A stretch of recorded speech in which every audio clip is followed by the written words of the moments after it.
Hi, I'm Blair Gilbert, here for MrHardware.com and Gilbert's Pro Hardware in St. Clair Shores, here to show you how to stay safe, save money repairing your own extension cords.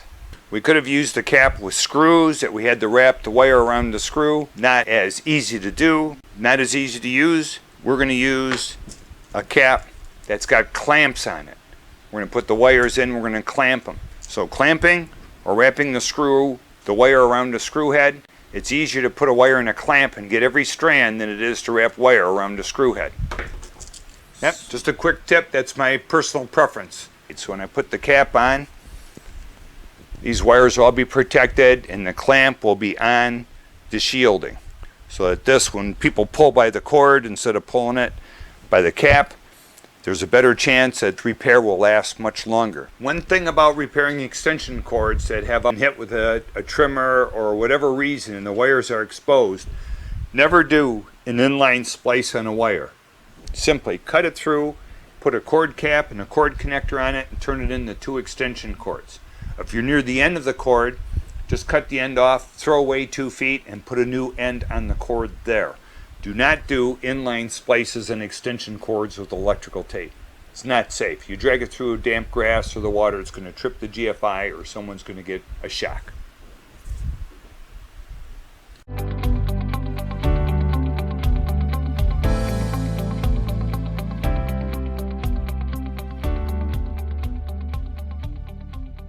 Now we have the other end. We're going to have to change the cap because the cord cap or the male end, someone cut the ground off, cut it off. So what I've learned is you can take a pair of diagonal cutters and you can just nip just very carefully at the outer shielding, cut it without hurting any of the wires below. If you hurt a wire below, you have to quit and do it again.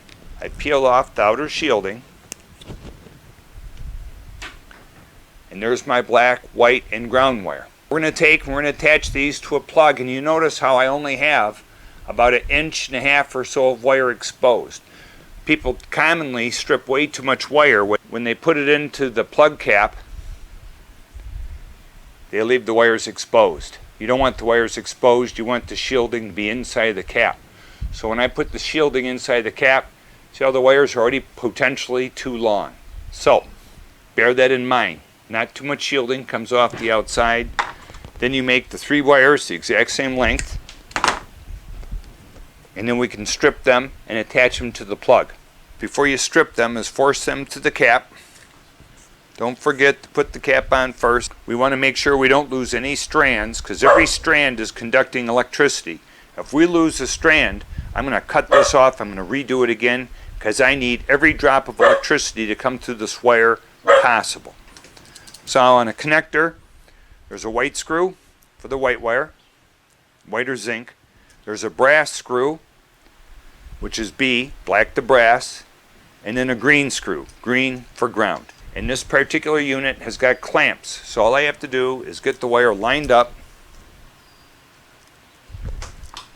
into the clamp, every strand, just snug it the first time through. You have to shake it to get the clamp to come out, the ground wire in, get every strand. Very important, every strand is conducting electricity, and if you miss a strand, you're missing some of the electricity. Cause a problem with your equipment at a later date, who knows? Get every strand underneath that clamp. We clamp her down, and what I've learned is that after these have all been tightened, especially with stranded wire, in 5 minutes, I'm going to go back, and even though I tightened them as tight as I thought I could, I'm going to get a 1/4 turn more. And you can see the clamp is only a 1/4 inch, 5/16 thick, deep. So that's why you only need to strip 5/16 of an inch of wire to go into it. Anything extra sticks out.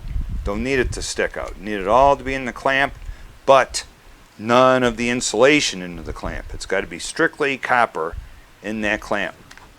All tightened up. Test it, make sure they're all good. We're going to tighten these again. Solid procedure. There's a notch in the cap.